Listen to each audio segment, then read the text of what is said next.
In the late medieval and early modern periods, a disturbing phenomenon swept across Europe: the witch hunts. Thousands were accused, persecuted, and often executed on charges of witchcraft.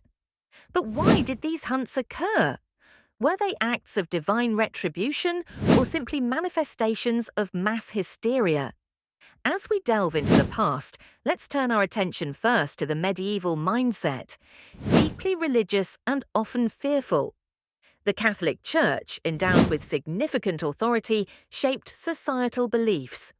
Witchcraft, it was said, was a pact with the devil, a threat to both spiritual and worldly realms. The Malleus Maleficarum, or Hammer of Witches, first published in 1487, was a notorious text that encouraged the prosecution of witches. This text declared witchcraft a grave sin and urged believers to eradicate it. Its influence was profound, ensuring that accusations of witchcraft often met with fervent support from the public, seeking divine vengeance. However, there is more to this narrative. Consider the socio-political landscape. Europe was a turbulent place with wars, plagues, and famines striking fear into people's hearts.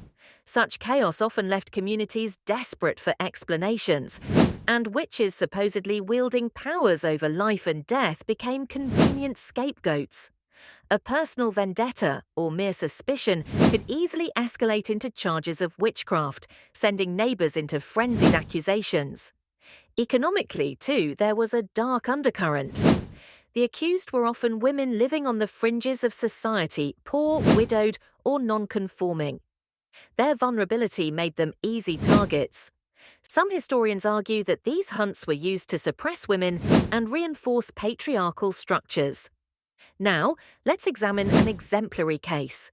The notorious Salem Witch Trials in the late 17th century in the village of Salem, Massachusetts. Paranoia reached fever pitch when several young girls began exhibiting strange behaviors. Diagnosed as afflicted by witchcraft, this led to a series of trials that resulted in the execution of 20 people. What could explain this hysteria? Cultural tensions, a strong belief in the supernatural, and perhaps contaminated grain causing hallucinations have all been suggested as contributing factors. As we explore further, we see that confession and torture are grim parts of this story. Accused witches were often coerced into confessing through brutal means, such as strapado, a form of torture, where the victim's hands were tied behind their back and they were suspended in the air by a rope. These forced admissions were then used to convict yet more witches, perpetuating the cycle. While divine judgment was the public justification, beneath the surface lay psychological and cultural fears, manifesting as mass hysteria. It was not until the Enlightenment, in the late 17th and 18th centuries, that those eras' rational philosophies began to challenge the superstitions of witchcraft.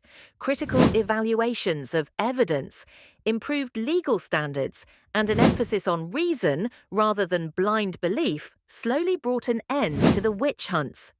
In conclusion, the witch hunts were the complex result of a society grappling with fear and uncertainty through simplistic explanations and harsh measures.